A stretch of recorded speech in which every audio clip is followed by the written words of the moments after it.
Hi Winthorpe, it's Billy Ray here. What does the crop report say? Uh-huh. Yep. So how do we fund buying the orange juice futures? Sell some Rangers players. Okay, Tavernier. Uh-huh. Cantwell. Uh-huh. And Hadji. Yeah, okay. Sell, sell, sell the Rangers players. Sell. No takers whatsoever. It looks like the only thing we'll be trading places with is Hearts. Not because they were third last year and we are second in a Manchester United documentary. Wait, Roy Keane. What the fuck would I want to watch that for? How you doing, folks? It's your Fatec Rangers playing their first game in either of the major Scottish Cup competitions at Hampden that isn't a semi-final or a final for the first time since the 1982-83 Scottish Cup quarter-final away to Queen's Park preview pod, coming to you in association with Gersnet. Watch Gersnet. It's on live as I record this, so get on it. It'll be on YouTube. It's John McCallum and Stuart Weir. They'll be looking back on the old Dynamo Kiev calamity. They'll be looking ahead to this big cup game against St Johnstone and probably talking about that super controversial, super boring Celtic Rangers ticket situation. It's Celtic Rangers. I'll do that in this pod as well, and I'll probably put it in the last 5 minutes because I like to spin it out and all that. You've got to watch all the rubbish before you get to the juicy controversial bit at the end. And it's no, you can use the menu to just go there. But Gersnet on YouTube. It's live every Friday night, your preview pod, but by the time you see this, it'll already been on. So get yourself onto that. Coming to you in association with Gersnet and with Paper. Remember paper? I was the other day. I went into my pocket and I found this fiver, and I was mesmerised by it. It's very staunch. It's one of the new fivers, and it's got the King Charles on the back. It's got Winston Churchill. You can get Big Ben in there as well. Holograms, the Crown, and a hologram saying Blenheim, no Battle of Blenheim Palace. That's a very Churchill. And I saw in the news that they were. I don't know why I was so mesmerised. I saw in the news that they're actually getting auctioned for thousands of pounds, but it's because they're newly issued because of the King and all that. And the ones at the low serial numbers were going for much more than a fiver, which seemed kind of weird. But part of it else, it's because I'm so unused to paper money these days. Any coins as well. You're just paying for so much stuff, especially since COVID. You're paying for so much stuff with your credit cards. Whatever you just you pay with your credit card, and then I've seen folk doing that thing where they're actually paying with their phone. I think I'm behind the times with that. I'm just catching up with the tap thing with the credit card. But folk have been paying with their phones for ages. I've not got around to doing that. I don't trust that. And then you get the watches. I've seen folk paying with watches because you've got those eye watches or whatever you call it. And remember, they used to have the thing on your specs, which was all kind of connected to the computer, so you could kind of look at stuff, but you're actually operating this little computer in the corner of your specs, this little camera, and it's just a matter of time till you get it in like your eyeball or something like that, with a chip, because that's probably what they were doing, of course, according to a lot of people. During the vaccine and the vaccine, the folk that are voting for Nigel Farage and all that, the World Economic Forum, the vaccine, they were putting chips into your brain. So that's what that was for. So you could just stare at something, and you wink, and that's you've paid £45 for your Champions League group stage tickets. Anyway, but it's quite one thing. I'm getting quite good with the phone when it comes to getting into Hampden. I'm downloading the tickets onto the phone, but I'm got the paper as backup. And the thing I've learnt with the phone is if you you've got to keep the screen kind of lit up, and after a big ham-fisted guy like me has to learn how to be subtle enough to kind of keep tapping the screen without accidentally, getting rid of the ticket thing on my phone and try to, get my way into Hampden for a St Johnstone game in the League Cup with a YouTube video of a tiger doing something kind of dirty to a giraffe. That you've got to be really careful. And I've managed to kind of perfect that in the last two games. And it's working. The QR code on the phone does work, but as backup, because I'm old school, you've always got to have the analogue stuff. You've always got to have the paper backup, keep the paper trail, and I've been printing off the tickets at home. And I keep that. What I do is my tactic is I have that in the back pocket, right? So there's going to be 50,000 of them on a night, so you need to take tips for your Uncle Alec. You get the print off the paper ticket version as well.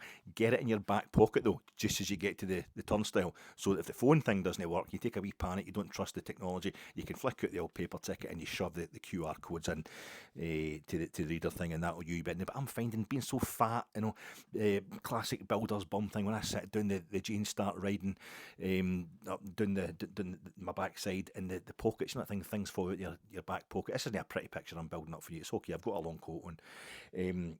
and I've noticed I nearly lost it, nearly committed. I was a bit, well, I don't want to lose my paper ticket. I could print off another one at home, but I've actually found, without thinking about it, I've got really attached to printing these off. I've already got my Ross County one printed off, and this is the Motherwell one here. It's all folded up and used, but it's going into the tin that I've not been topping up for a while. This is my Cadbury's Heroes, tin chocolate. I know my chocolates, and it's full. If you can see, this looks like a big pile of paper nonsense, but it's tickets. It's all souvenirs for games. There's a few travel documents there for going to Bratislava and going to Valencia for that game against Villa. The first time we played Villarreal, that's a lot of old stuff in there. But like, you take that's a wedge. See that there? This is for those watching in black and white. I'm holding this up to the camera. That's a wedge of Scotland tickets for the Scotland games I've been to at Hampden. Over the years, for which they qualified for nothing. So much money spent, so many drunken hours spent next to guys in kilts and stuff like that singing Do a Deal. There's a lot of happy memories in there, and it's nice to have that tactile reminder of what it is to go to the football now, because you just get the smart card, don't you? And you just get it updated. And you've not got that souvenir. Look at this. I was talking about this the other night, and it's still painful. I know we just get put out of Europe. We didn't care. We're put out of the Champions League. We're still in Europe. That was I was showing you my Inter Milan ticket, my first ever European game, and this other European games. I used to frame them. I used to provide something that you could. I've got piles of these. When Rangers were in the Champions League in the opening days, the early days of the Champions League, painful memories. But it's just been nice getting the paper tickets again. So I'm sponsored by that. My name's Alec Anderson. We got married in a fever hotter than a peppered sprout. We've been talking about Jackson ever since the fire went out. Oh, I'm going to Jackson. I heard that song when I was a kid. Because I was upstairs in my bed. My dad was playing Rolling Stones and all that. But Johnny Cash, he loved the Johnny Cash, Folsom Prison, what have you. And he played that one. I used to think it meant, ever since the fire went out. We talked about going to Jackson ever since the fire went out, and I thought it meant there'd been a famous fire in Jackson, because I knew about the fire of London, there'd been a big fire in Chicago, historic fire in Chicago. So like Jackson, this place, well, there's a few candidates for where it is, but I think it's Tennessee, Jackson. I thought that's must have had a famous fire, but I didn't realise he was actually talking about the relationship, the fire going out relationship. And ironically, I was over in Tennessee for my 25th wedding anniversary, and didn't go to Jackson, but saw it in the map, and suddenly it hit me what that actually meant. And I think we're finding that just now with the Rangers, aren't we? We're finding that just now with Rangers, that the fire has slightly gone out, and moving to a new home really hasn't cured the fact it's been at the root of the relationship between the fans and the club starting to kind of cool down slightly, the dying embers of enthusiasm already, and we're only halfway through August. I didn't go to the cinema for 10 years, right? 10 years I did not go to the cinema. And you might have got there's a wee film reference, quite a subtle film reference at the beginning there. I'm quite intellectual, obviously.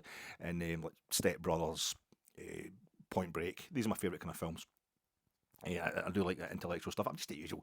Yeah, I love Goodfellas, Godfather 2 with Neil and I.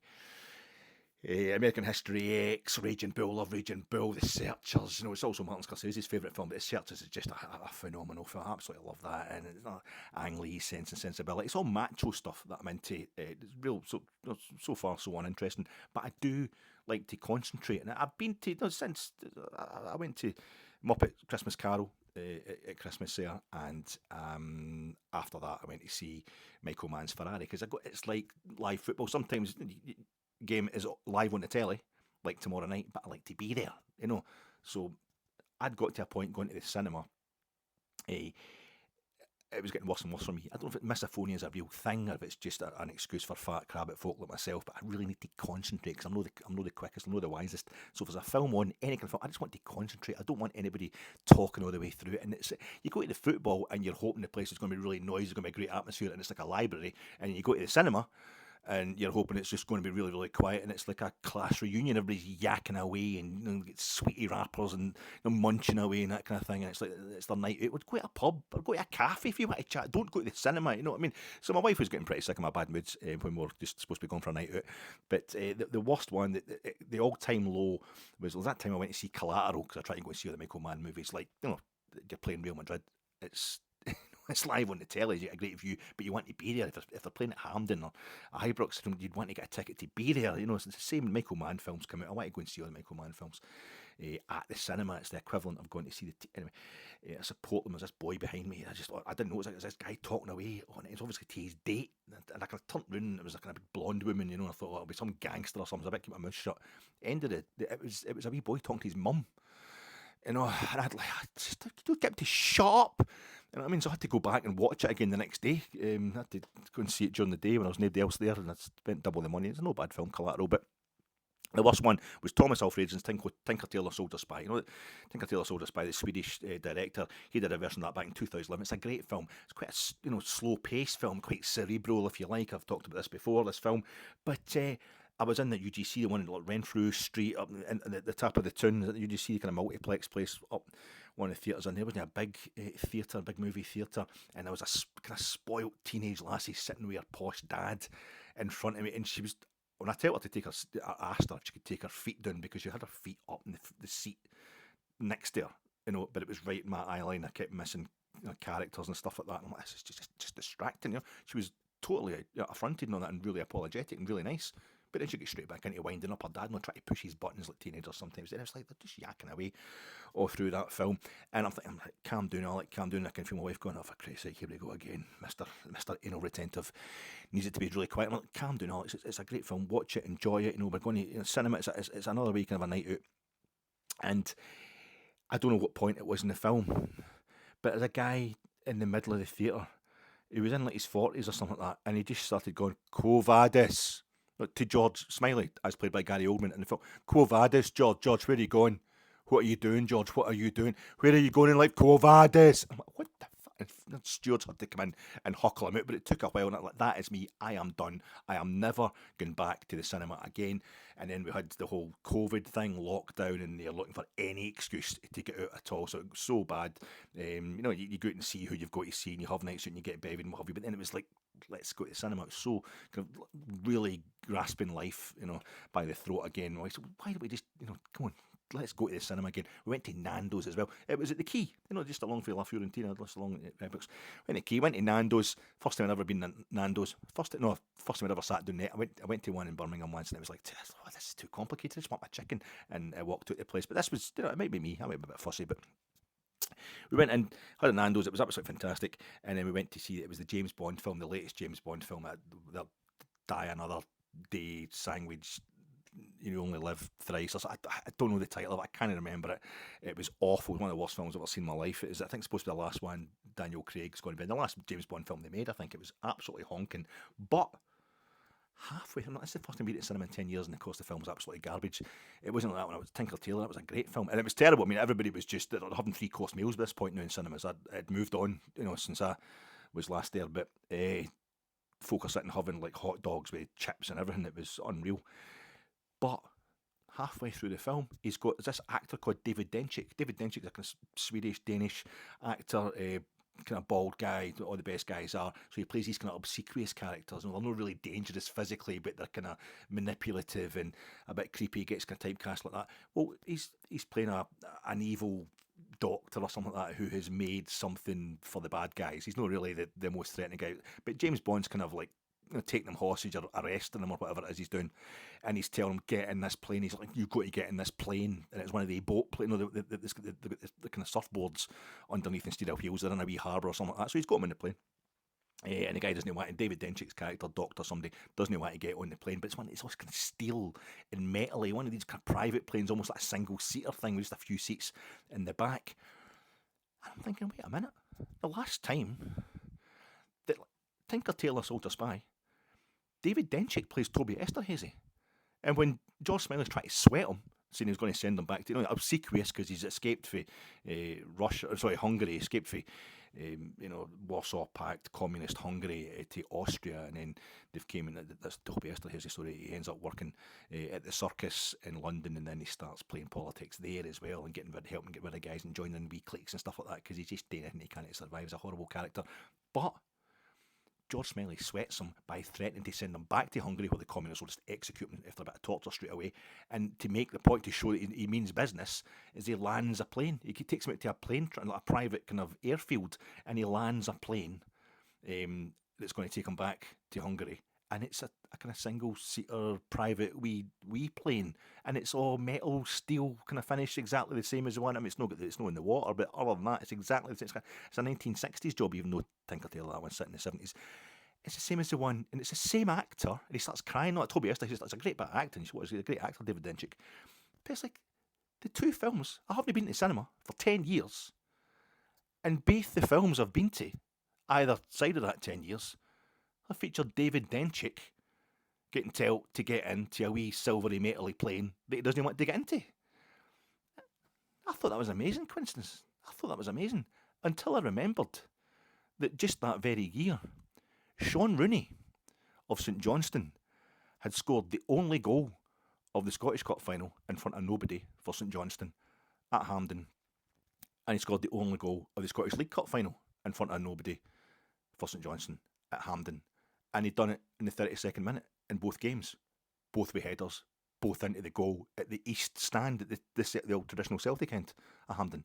Did I say that? Sean Rooney of St Johnstone, the same player, has scored the only goal of the League Cup final and the Scottish Cup final in the same season, at the same stadium, scoring at the same end with headers. The headers were slightly different, but it was a bit, it was kind of, one was a corner coming for the main stand side. I think that was a Scottish Cup final winner, was it? And the League Cup final one was a ball coming for the left-hand side. Was that the Scottish Cup one? Anyway, but it's both headers running about the main stand post of that goal at the Celtic end at Hampden in the exact same minute. It's 1-0, both games. Sean Rooney, both goals, 32 minutes, both headers into the same goal, same stadium, in front of nobody, because it was a COVID season and never missed it.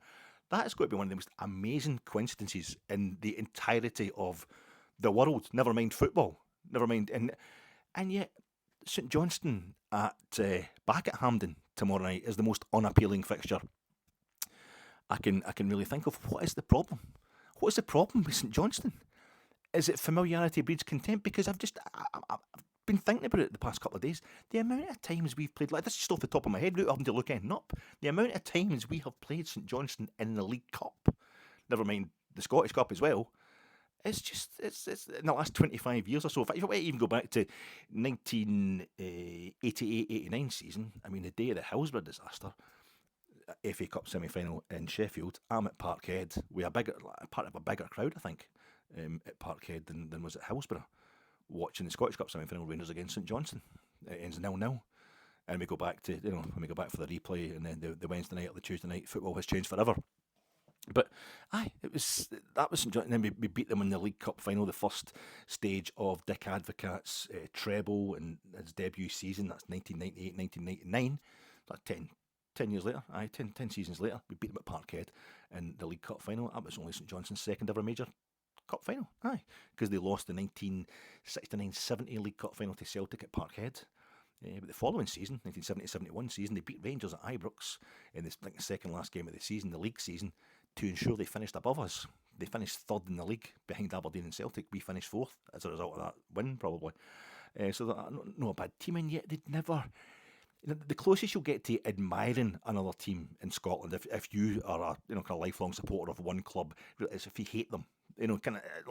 Dundee United, I despise him.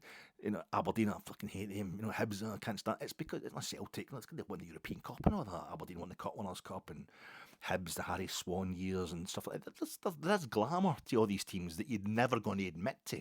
But the closest they will receive, the closest they will get to praise from you as a rival fan, is how much you hate St Johnstone. I don't hate them. I don't really think much about them. What is that? I mean, you've got two. They are the same. That season that they ended up winning the Scottish Cup and the League Cup, both in the same season. Quite remarkable. That was the same season that we won. Of course, we won the league title unbeaten, but we were getting told because St Johnstone had won 2 trophies, that meant more than our league. We'd only won the league title was only 1 trophy. So, if anybody wants to come and give me, I'll give you this fiver and another. I'll give you a tenner and a fiver, 2 different notes in exchange for your £100 note, and we'll see that's if that's the way it works. I'm quite happy to go along with that. But fair enough. Apart from all the kind of the bitching for the old firm, for the other side of the old firm who hadn't won anything that season, it's what an achievement by St Johnstone. But it didn't really set the. It still didn't. I still didn't kind of admire them for that. It's really weird. I think they're one of the clubs that that made, sorry, what I'm trying to say is that meant when winning the League Cup that season, the Scottish Cup for the second time, St Mirren, who put us out the League Cup that season. I think Livingston beat St Mirren in the semi-final. They put us at the League Cup quarter-final, and then St Johnstone put us at the Scottish Cup quarter-final at Ibrox that season, 2020-2021. But it mean there's 4 teams, there's 4 clubs, and there's a link between so it's the Saints from Perth and Paisley, City's beginning with a P, are 2 of the clubs that have won the League Cup and the Scottish Cup, but they've never won the league. And then the other 2, it's Partick Thistle and East Fife, and that they've got the Scott Simon link. Scott Simon was manager at East Fife when they won 2 League Cups, but no when they won the Scottish Cup, and no when Thistle won their 2 major trophies. But they're 2 other clubs. There's 4 clubs in Scotland that have won both the major cup competitions, but have never won the league, and I think that's quite an achievement. But somehow it doesn't really. St Johnstone just never really seem to beat anything other than a task every time you play them, and I don't know if it's because we've played them so often in a way that kind of goes under the radar. It didn't that season, when they beat us at Ibrox, even though there was nobody at the grounds because of COVID. When they beat us in the quarter final of the Scottish Cup, it was a Sunday night, about 6 o'clock kick-off. Of course, it goes to extra time and penalties, but it was like when Turkey beat Croatia, and it was at the last 16. Was it quarter finals? The last 16 of Euro 2008 in Vienna. The Ernst Happel Stadion, where the Taylor Swift concerts had to be cancelled because there's so many people involved who hate Joy, and they had to get cancelled. Those concerts. But the Ernst Happel Stadium, that Turkey against Croatia quarterfinal, where I think Croatia took the lead in about the 119th minute, and they thought, that's it, we've done it. And then Turkey went and equalised the 120th, and that gave them such a buzz that they just fired through the penalties and they bother. We did the same thing. Tav, the captain, he scores the goal in the 119th minute or something against St Johnstone that game. That's it, 1-0 up. And then it's their goalkeeper practically equalises. Well, didn't actually go in off him, but Xander Clark comes up, and it was at Kane. The ball actually went in off, and they equalised, and we were devastated. And St Johnstone romped the penalties, and that's it. We're not going to win the double. We'll just concentrate and win the league unbeaten, which we did. But it's somehow that spectacular. It's not really something. I'm going to. You can tell me if I'm wrong, or you can tell me if there's more additions here if I'm missing something out. We've got the League Cup finals in the 80s, and then they beat us in the League Cup. I don't know which stage it was. They beat us in the League Cup at Ibrox, and it was Paul Le Guen's Rangers, and they were in the SPL when St Johnstone were a first division team under Owen Coyle. Savile Milne gets 2 goals, and I remember thinking, this is a sacking offence. This is a sacking offence. Even though I was trying to back Paul Le Guen's, the foreign managers' plan to rebuild, PC's plan to rebuild the team. Not PLG, that is. Pedro Caccini was on PC. But I was backing him in his plan to rebuild the team, this foreign manager, and he was doing really well in Europe, as far as I'm concerned. But he get put out of the League Cup with St Johnstone. That is, for a Rangers, it's the only time in my entire life supporting Rangers that I've seen us beaten by a lower league club. Now, I've seen us beaten by clubs who are in a lower league. But we were in a lower league as well at the time. It's the only time I've seen us beaten by a club from a lower league than the one we were in Scotland at the time we played them, and that was pretty humiliating. I thought that's got to be a sacking offence. But we got a strange kind of revenge that I never thought really wanted us to get. Is that Super Ali, when he was manager, our first season in the Championship, on the way back up, we beat Tommy Wright's Premier Division St Johnstone, Premier League St Johnstone. We beat them in the League Cup at Ibrox in front of, again, there was like shenanigans on the board. It's no in the season ticket. It was live on the telly. So about 13,000 there at Ibrox. Midweek, I was at the game, of course. Lewis McLeod scores late on. He goes to this wee club called Brentford, who never amount to anything. And so we'd beaten them. They're the higher league team, and we've put them out in the League Cup.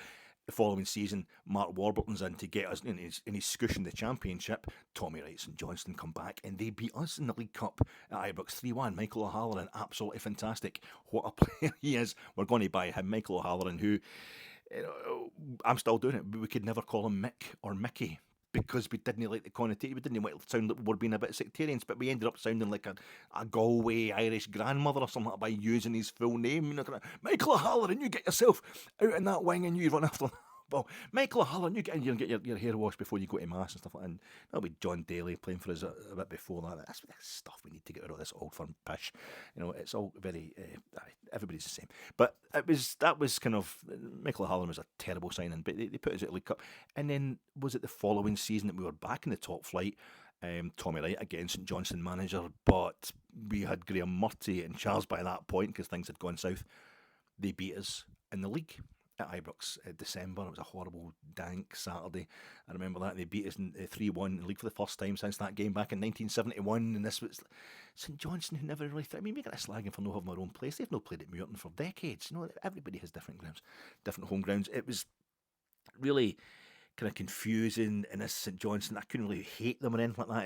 It's more about us. You know, you're not thinking like if you lose to, and I feel like eternal gratitude to Aberdeen, to St Johnstone for what they did to Aberdeen, because one of the other great coincidences in Scottish football was when St Johnstone won the Scottish Cup for the first time in 2014.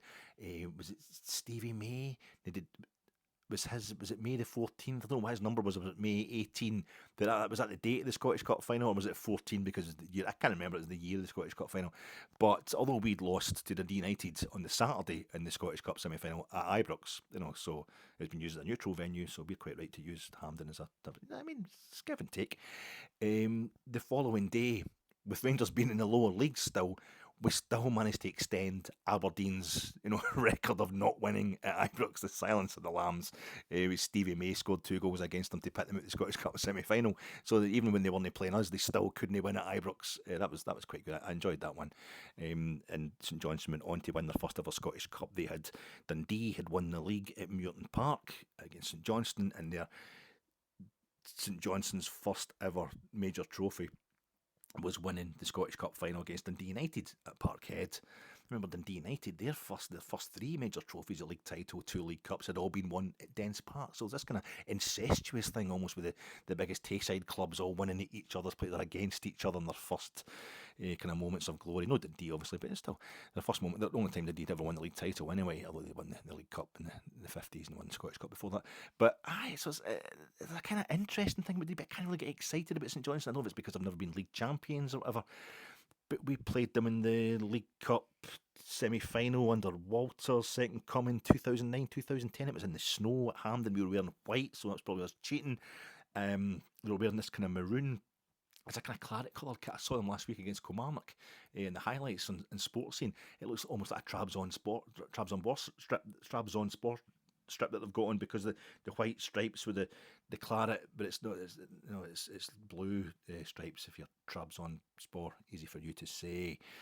But I don't know if it's. At first I thought, is it Brown? Like after the Brown family, but they've just given up their shareholding to this American Adam Webb, who sounds like a superhero or a super villain on his off duty.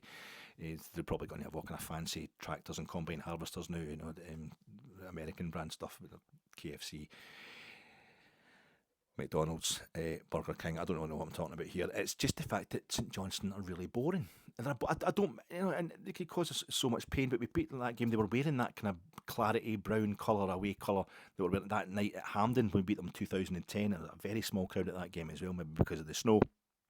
We beat them at McDermott, I think, the season before that in the Scottish Cup. We beat them 2-0. Nacho Novo scored early rounds of the Scottish Cup. The season before that, 2007-2008 season, it was the Scottish Cup semi-final when Ali was serving his apprenticeship and he was taking over the cup games. He made like a replay against Partick Thistle, and then we get taken to extra time and penalties by St Johnstone at Hampden in the Scottish Cup semi-final. And I don't know if that just took the little extra joules of energy out of us that meant that we couldn't then go on and win either the league or the European, the UEFA Cup that season. We just had to settle for the 2 major trophies, like the 2 major cup competitions in Scotland, the way St Johnstone did in 2020, 2021. Well, for us it was disappointing. For them it was their greatest season ever. So it's weird how these things work. That kind of gives you an idea of the relationship between the teams. Have I missed something out? There must be other. Last season, the season before last, Michael Beale's Rangers got up to a quagmire. All the agricultural connotations. This was like a ploughed field up at McDermott, but Borna Barisic scores a scintillating goal, curling it into the far top corner. Lovely move involving Fashion Sakala. It was a nice moment for Michael Beale. Was at January time Scottish Cup at McDermott last season in the league. We beat them. They had 2 different managers last season, so did we. Under Michael Beale, I think it was against Stephen McLean or Stephen Anderson. I think Stephen Anderson was it, who's one of the scorers, and that's 2014 Scottish. The 2 scorers in the 2014 Scottish Cup final that I just named. But under his management, we beat them 2-0. I think that was Danilo gets the goal, the header, and that was his injury. He incurred his injury while scoring that goal. Rabbi Matondo got the other one. Tom Lawrence, it was a goal made in the Valleys kind of thing. And then we beat them at Ibrox 2-0. I don't really remember a lot of that game except the fact that they were wearing red and white stripes, because it's so rare that you get their away kit them as red and white stripes. So rare that you get Scottish top flight teams wearing red and white stripes. When it's, any Scottish league teams, I know it's an away kit, but all through England and Spain and all that, red and white stripes is a kind of standard kind of kit. It's one of the most common colour sets. But anyway, there you go. We beat them, and then we went back to McDermott's under PC, and we beat them 3-0. Was it to go top of the league? That was the day we actually went top of the league, when we were being told that we couldn't go top of the league. We did have the bottle for it, and I think we beat Hearts 5-0 to consolidate, and we beat Kilmarnock 2-1 at Robbie Park. It's nothing to do with character, it was just a number of injuries we ended up incurring last season. But we whopped them 3 times last season without conceding a goal. They went off to fight a relegation battle that they never really, they managed to kind of avoid with a couple of games to spare, and we went off to fight a title battle, which we managed to avoid with a couple of games to spare. We didn't meet them in the cups last season, and that is a rarity these days. So if I've missed any cup games out there, please tell me. Although you probably bowled out your skull listening to that. The stadium thing just now, I was trying to sell you on Ham this time last week. I'm talking about, Hampden, it's great to, let me go through all the different bits of Hampden that I've sat in, all the memories we've got there, and it's fine. It's a home from home. It's like, it's not our home, it's only a family home. You might not have a bed there, but it's like your grands or a favourite aunties. They'll pick you up for the night if you had tea. There's lots of warm memories, and we went to the game next day against Motherwell, and just wasn't the same at all. I thought, this isn't right, we shouldn't be here. Then I was trying to sell it to myself, the big European game at Hampden. Come on, Dinamo Kiev versus Rangers at Hampden, the 2 teams that most deserve to have won the European Cup outside Atletico Madrid. This is a knockout kind of game. Absolutely sensational, and it was awful. It was just a desolate kind of night, and I'm still doing it with the paper tickets thing, and I'm still doing it with how interesting is the one thing St Johnstone. No, it's not interesting, it's worrying, because the one thing St Johnstone haven't done in their history to us in the cups is beat us at Hampden. I'm pretty sure. Tell me if I'm wrong, but I'm pretty sure they've only won 3 major trophies, and they won them all in the last 10 years. I don't think I've ever beaten us at Hampden. And I think the only other cup final they'd been to was that League Cup final they lost to Celtic in 1969-70 season. So yeah, it's this one's up. It's a bit of history for them tomorrow. Their manager, Craig Levein, absolutely toxic in his reaction when he was last at Hampden against Rangers with a Tayside club. I think it was that 2007-2008 League Cup final that also went into extra time and penalties, and could have been one of the games that cost us the energy to go on and actually win the UEFA Cup. I keep going to say European Cup that season, or the league title, but his reaction after that, as it was in the league game at Ibrox against Dundee United later that season, was pretty disgusting. It's one of the most the idea that it's all religious in Scotland, Craig Levein, big massive Jambo, etc. I know he's had a heart attack recently, we should forgive these things, but it was hysterical stuff in a country that's sitting talking about conspiracies and wanting to riot because of conspiracies, for him to be backing that shit up because his team lost a couple of games to us. And it was there's always dodgy decisions in football matches. It was pretty bad. Not happy memories there. Even though it was a terrific day and won the League Cup in penalties against Dundee United in the 2007-2008 League Cup final. But Mr. Levein will definitely be wanting some revenge tomorrow.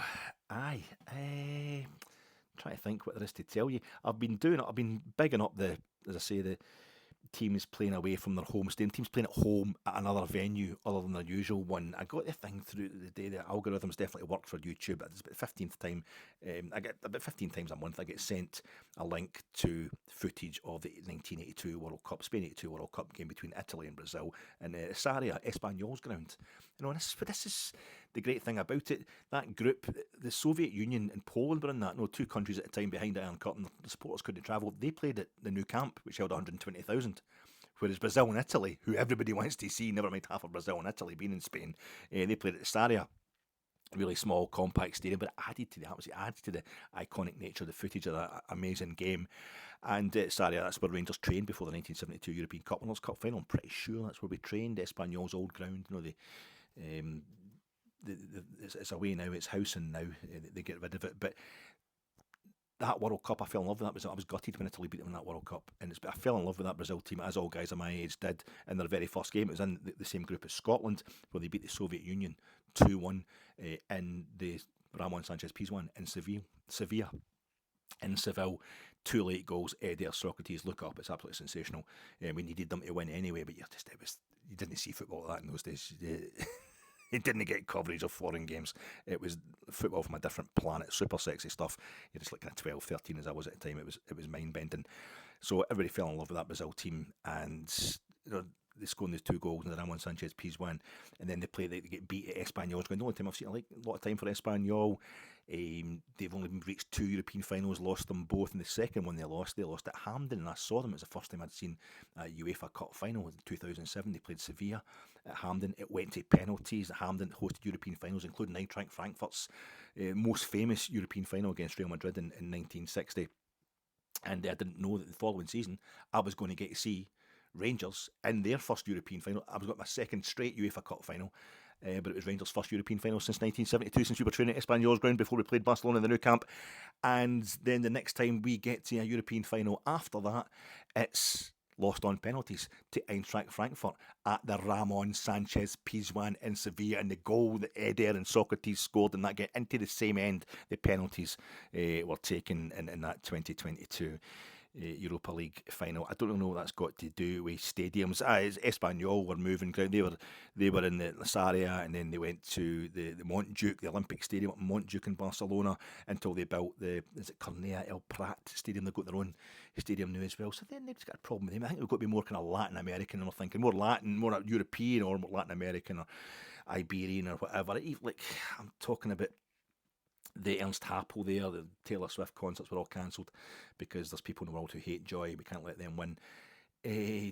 Rapid Vienna, the Gerhard Hanepe Stadium, Austria Vienna, they're great rivals. The Franz Horst Stadium, they're decent, really decent stadiums. There's been the two of them, but they'll move big games, maybe even derbies against each other. They'll move big European games to the Ernst Happel Stadium, the national stadium.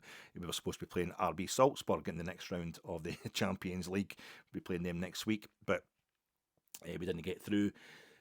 When they were SV Austria Salzburg, Casino Austria Salzburg, they played the 1993-94 UEFA Cup final, and it was still on a home and away basis UEFA Cup final. They played their home leg, not in Salzburg. They moved it to Vienna, go to the Gerhard Hanepe Stadium. Borussia Mönchengladbach used to play at Dusseldorf's Rhein Stadion, as it was. I'm getting mixed up with the Rhein Energy Stadion in Cologne. But they used to play in Dusseldorf, big games, big European games. The Bokelberg wasn't up to them all. And then I went to see Fortuna Dusseldorf because they're European finalists. I needed to get off my list, and they didn't play. They were in the 3rd division at the time, and they played at the Paul Jannes Stadion. He was one of the players when they won the German title in 1933. Bad year. Fortuna Dusseldorf's best ever year was a bad year for the rest of the world.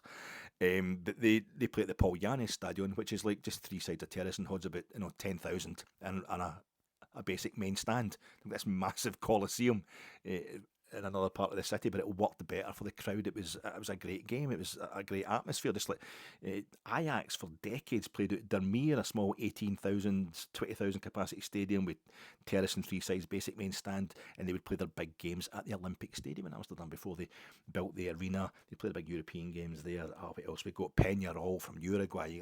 Peñarol, Montevideo, the same Nacional Montevideo, the capital of Uruguay. Whole Uruguayan situation very like the Scottish League in terms of sheer numbers. I think 11 different clubs have won the title there, but 2 of them have won it like 100 times between them, and the other ones, no one's won it more than 4. And they've got 3 clubs that won it 4 times. We've got 4 clubs that won it. Anyway, I'm going too far there. The point is, Peñarol Nacional are 2 clubs chasing Rangers and Celtic for having dominated the league. And it's no stopped Uruguay winning World Cups and getting to semis and all that World Cups and winning Copa America. So the SFA, I've got no excuse. There's 2 million less people in Uruguay than there is in Scotland. We are vastly underachieving at international level. It's nothing to do with Rangers and Celtic dominating the game, because it's the exact same situation, if not worse, in Uruguay. But Peñarol, they would just use the Estadio Centenario, the national stadium there, built for the 1930 World Cup final, holds about 90,000, or it used to anyway. It's kind of seated in that now, probably holds about 50,000 now. But they've got what is now the reserve team stadium. They used to use that for like league games that want to go attract a bigger crowd. Excuse me. And then up until the late 90s, they couldn't use it anymore because it's safety. I think it held about 10,000 or something. So until they built a new stadium of their own, they just used the Centenario, which is basically what I was using Hampden, and it was like 20 years. For 20 years, And then they've built a stadium of their own. National have done the same as well. I think it's taken them just as long. They've got a 40,000 capacity stadium of their own now, Penarol, but they're one of the most famous clubs in the world. They've been World Club champions and stuff like that. So there's no disgrace to it. There's no embarrassment to it. I think we're a bit in island nation thinking, oh, something's a bit different. I don't like it. I'm trying to make Hampden work because it's going to be desolate tomorrow night. It's not just the fact that it's not on the season ticket and Rangers are performing a bit poorly. There's not a lot of faith in the chairman, and it's really awkward for us in this season ticket situation, the season ticket kind of culture that there is now to move to another stadium. It's because of the mapping over. I think because of the kind of admin, the practical side of Rangers selling us tickets for Hampden as opposed to Ibrox, the continual credit card scheme hasn't been up and running for the European game against Dynamo Kiev. I think that was a lot to do with the smallness of the crowd the other night as well, and not this one either, this game against St Johnstone. So you're having to go in there and manually pick a ticket, but it means it's not automatically coming off your account. So you can just decide not to bother going in and picking yourself a ticket, and I think a lot of people do. It's a Saturday night. Even if Ibrox was totally healthy, quarter to five it is the kick-off, sorry, don't confuse, quarter to five. No, it's quarter to six. Sorry, that's terrible. I'm going to end up being far too late or far too early for this game, and I think that's a general attitude. I don't even know the kick-off time. Nobody's really caring about this game. It's quarter to six. It's definitely 17:45 kick-off tomorrow. Saturday night, people have got a life. Not everybody's like me, people have got a life. It's still that time of year. There's weddings. Like shotgun weddings. Having to book it, you can only get a date kind of halfway through August, but it's still, folk are, there's functions going on at night and stuff like that. Other folk have got, restaurants and things arranged on a Saturday night. It's live on the telly as well, and Rangers are a wee bit honking. So what's it going to be like? St Johnstone are deeper into their season than themselves. They played the whole League Cup group section thing, and they're quite not lucky, but they took it a bit close getting out of it.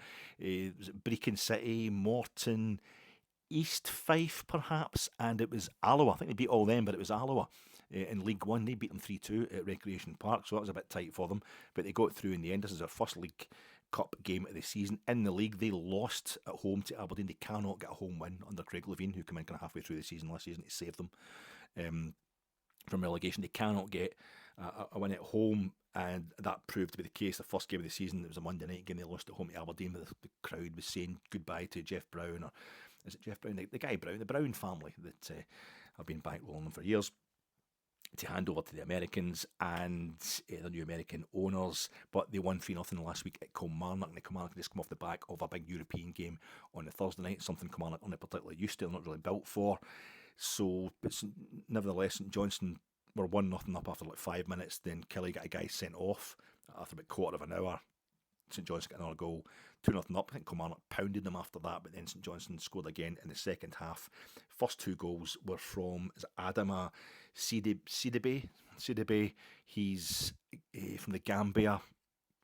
Looks like a pretty tasty striker. I think he scored 3 or 4. I think he's on Cyril Dessers' numbers this season. He's also on Cyril Dessers' celebration. He does the Archer thing. I noticed that from the sports scene highlights.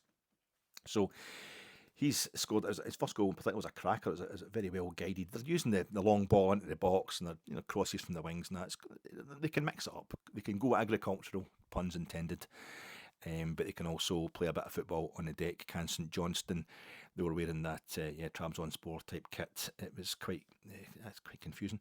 But Kim Pioka, he scored the goal in the second half, which he earned the penalty for himself by dribbling, nutmegging one guy at the edge of the box, dribbling past another guy, and then taking the penalty that he'd won, slotting it away very confidently. So we need to watch for them, and a chap called Raymond, number 3 he's wearing, and I think he is a left back and one of these guys who can play wide on the left, a bit like Jefte of Fluminense, that we'll be hopefully seeing tomorrow wide on the left. But he did really well for one of the goals that St Johnstone scored, but then he was also closely involved in the controversial incident against Kilmarnock where he fouled a guy right on the edge of the box. It could have been a penalty, it wasn't, and I think he got hooked shortly after that. I'm only seeing highlights, so the guy could be a bit hot and cold. He could be giving Tav, or whoever's playing it right back tomorrow, a nightmare, or he could be offering up opportunities. I don't know. The thing for me, the manager today, the press conference wasn't very encouraging. He's talking about Yilmaz being out for 4 to 6 weeks. So we're hoping to see Yilmaz overlapping with Cortez doing the left-hand side this season. But they're overlapping in terms of the 4 to 6 weeks injuries. 2 weeks ago, Cortez is out for 4 to 6 weeks, and now Yilmaz is the same. So maybe they'll both be back at the same time or whatever. But that's bad for us, and the manager is just kind of knocking back any talk of us going out there and signing another established, decent left back player. He's talking up young Robbie Fraser, and he's saying we've got Hefty there as well. So what we've seen of him at left back in the friendlies, it wasn't very impressive. Hefty much better when he's attacking wide left, but I don't think there's going to be a new left back getting bought between now and kick off tomorrow. Leon Balogun, unsure whether he's going to be back in time tomorrow, so I can imagine it being Proper and Suter again. Maybe Proper's getting pushed too much. The game was Tuesday. We played Kevin Tuesday. It's Saturday night. I don't know. I think maybe that's enough time for recovery because there is no playoff game. There is no first leg of a Champions League playoff match against RB Salzburg at Hampden on Tuesday or Wednesday. So there's not that same need to rotate the squad.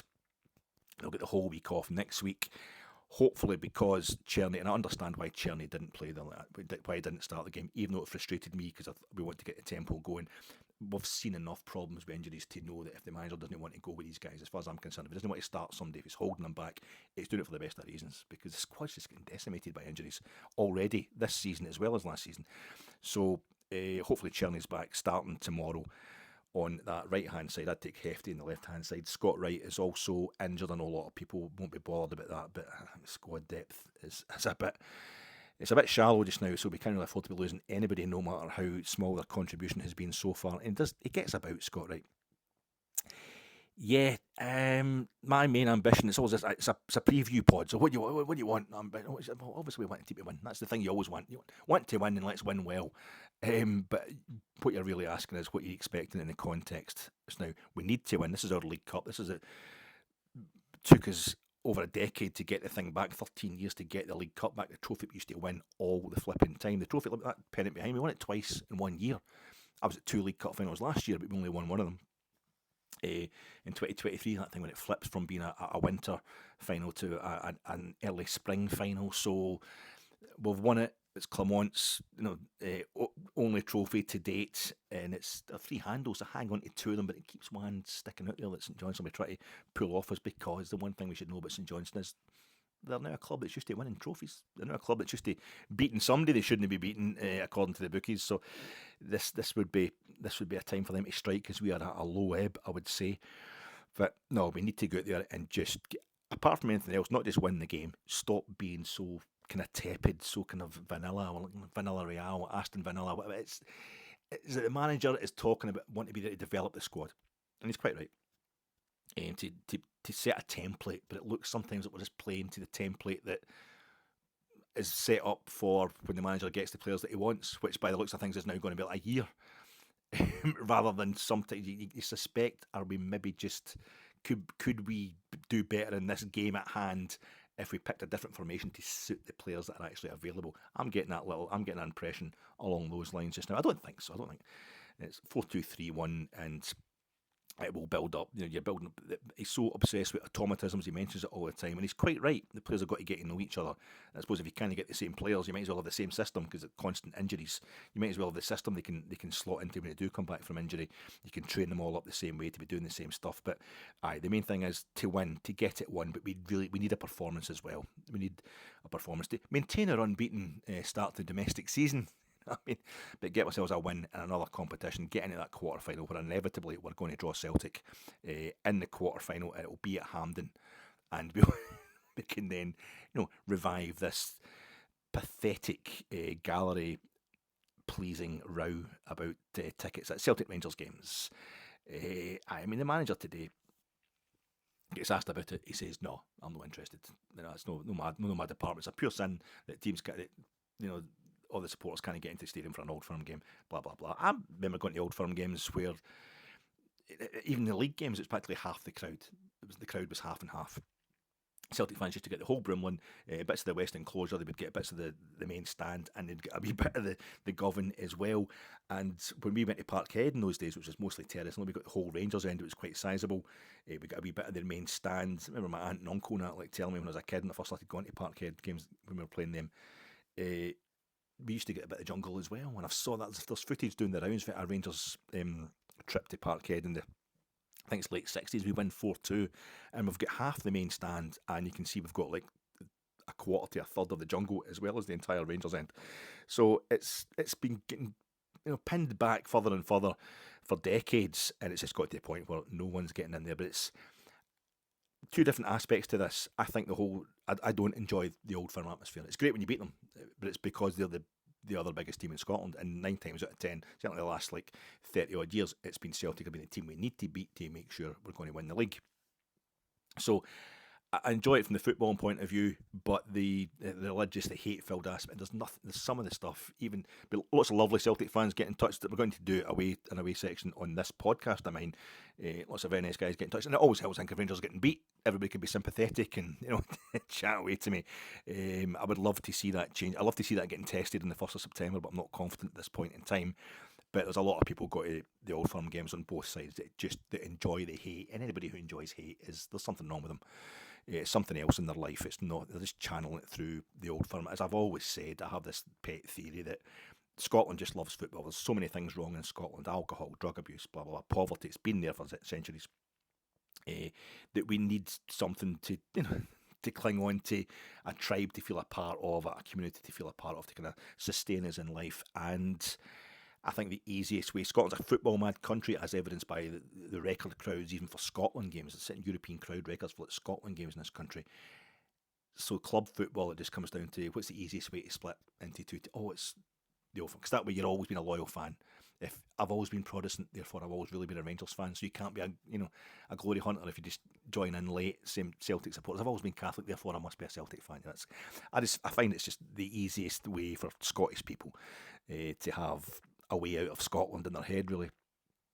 And I think it's toxic. It really is. And there's too much of an echo chamber in the world these days in terms of social media, and people are just getting more and more frenzied about their own untested opinions. So we should have the other support there at Old Firm games, so we can see what other cultures are like. You know what I mean? And realise it's just a bunch of bangers who, they like, we're IRA haters and INLA haters, they're UVF and UDA haters. They love the Pope, we love the King, green, white and gold, red, white and blue, pint of Guinness, pint of lager. I don't know, it's just, so much of it is just the other side of the same coin. But I just don't think I don't like it getting more and more kind of echo chambery and everybody building up a hatred of something they don't really understand because they don't really see it. But having said that, we're now in a situation where there's so many, the media situation, not in politics as well as with football, is just all about controversy, and it stokes stuff up. I'm in the Celtic board, and we've had all sorts of cowboys going through our boardroom and making all sorts of stupid statements over the past decade or so. So I don't really, I'm not going to get too sanctimonious about this, but I think there's no question that Peter Lawwell, since he arrived at Celtic and his ongoing influence there, has just made Celtic openly despise us. It's become company policy. What happened to where's the reciprocation for the tricolour? The tricolour controversy in the 1950s. There was only 2 clubs in Scotland. Didn't they want Celtic chucked out of the SFA? And that was, that was Rangers and Hibs. Hibs and Rangers. We backed them up in that because those are the days we were. That was the perfect example of Old Firm. What Old Firm really means is it's nothing to do with the kind of corporate integrity of the holding companies. It's all about the way that both clubs milk their fans' desire for competition and a rancour. And we need to keep Celtic in the top flight because that's more money for us. Celtic, the Champions League's involved. You don't know. That's when the manager got something majorly wrong in the press conference today. He was saying how if it was all about European football, then every league in the world would be dominated by the same team. They are. Manchester City have won it 4 in a row for the first time ever in England. Although, Bayer Leverkusen rocked the boat last season spectacularly in Germany. Bayern Munich had won the previous 11 straight Bundesliga titles. Juventus when I was at 9-10 in a row. Serie A, stuff that never happened when I was a kid. When I was in my 20s and 30s, mind you. It's just an unprecedented level of domination of all leagues throughout the world. Or throughout Europe, because of the Champions League, because of access to the top European tournament. We've got to find a way to get round that in football in terms. But Celtic know fine well they just need the Champions League just now. They don't need the Old Firm to line their pockets to keep themselves rich.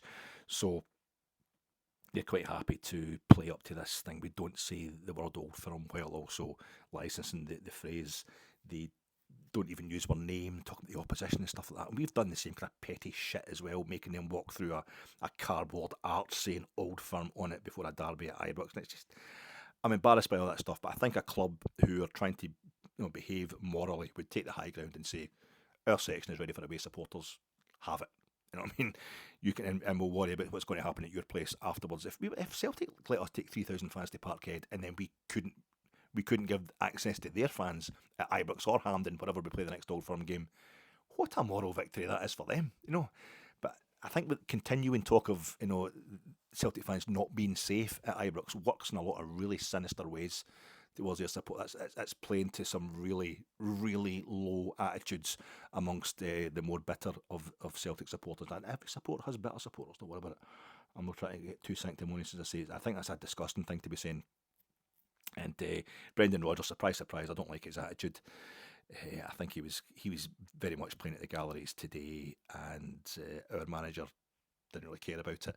I'm not saying Philip Clement's getting everything right, but he's spinning things a different way. I think he was talking about the Rangers fans being brilliant in the round of applause, the standing ovation they gave the team at the end of the game. I did stay behind for that, but there was only about 1,000 other people there. There was practically nobody there at the end of that game the night. It was deserted, but the manager's trying to put a positive spin and stuff, get us moving forward at some point. But I actually at the point where I think if we had suddenly we were getting 3,000 fans at Parkhead in the next Old Firm game, it might delude us into thinking we're going to do something in the same way as getting back into the top flight in 2016. All right, we'll just go back to having Old Firm derbies. We'll win a few, you'll win a few. Just the same as when we used to be in the top flight with Celtic had been banking for like 4 seasons, and then they had extra investment with us back in the league, and they timed it to perfection to totally strengthen their squad with Rodgers, who is playing up to and they pumped us for like 2 straight seasons. And I think if we went back to Parkhead, it would be fans. The expectation would be there. I actually prefer it just now. The last few games we played at Parkhead, we've lost them all. We've lost the last 3 straight games at Parkhead. Been 2 goals down in each of them and come back to be within a goal. A couple of times we've been down to 10 men. And because there's no Rangers fans there to annoy the Celtic fans into singing, and the same thing happens at Ibrox when they're playing us at Ibrox, you just hear the fear. You can sense it across the television, and I think it actually works against the team just now. So I don't want us going there and exciting their fans to create an atmosphere that gets their players pumped up and helps them win, because we're due a bloody win in this derby, a meaningful win in this derby. And I think Brendan Rodgers, who the Celtic fans were wanting to die in his sleep with a bullet from the IRA a few years ago, is still doing a lot of gallery playing as a bit of a job's worth, trying to save his own. Try to bump up his own reputation there, endear himself to the fans, and I just don't think. I think it's a dodgy way to do it. The atmosphere around this game can get quite hysterical, and that's what I'm. Although I don't think it's healthy, I just can't be bothered having their fans back at Ibrox or our fans going back to Parkhead. Anyway, we're going to play. Jesus Christ, that's nearly an hour. My God. I'll try and keep the actual match report down to half an hour, because I'll be getting back late on a Saturday night, and I've got things to do on a Saturday night, like the post-match reaction pods. Talk to you tomorrow night, folks.